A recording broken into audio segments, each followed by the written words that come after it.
میں نے کہا کہ موت کے پردے میں ہے حیات، پوشیدہ جس طرح ہو حقیقت مجاز میں، تلخبائے اجل میں جو عاشق کو مل گیا، پایا نہ خضر نے میں عمر دراز میں۔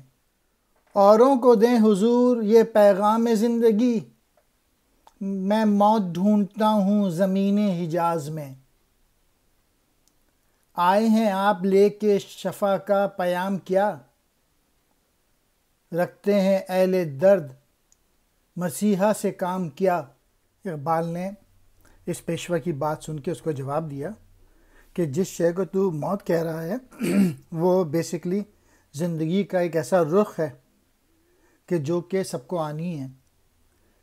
ایک سچے عاشق کو فنا میں جو لطف حاصل ہوتا ہے وہ حضرت خضر علیہ السلام کو طویل عمر میں بھی حاصل نہیں۔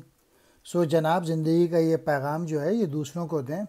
میں تو حجاز میں جا کے خود موت کی تمنا کرتا ہوں۔ آپ میرے پاس یہ جو شفا کا جو یہ پیغام لے کے آئے ہیں، اس کا یہ جو ہے نا وہ کوئی تعلق نہیں ہے لوگوں کے علاج سے یا ان کی تکلیفیں دور ہوں۔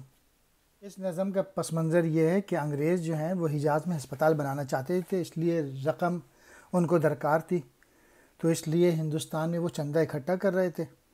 لیکن اقبال اس قسم کے ہسپتالوں کے خلاف تھے جو کہ انگریزوں کی سرپرستی میں قائم ہوں، لہٰذا اس لیے اقبال نے یہ نظم لکھی ہے۔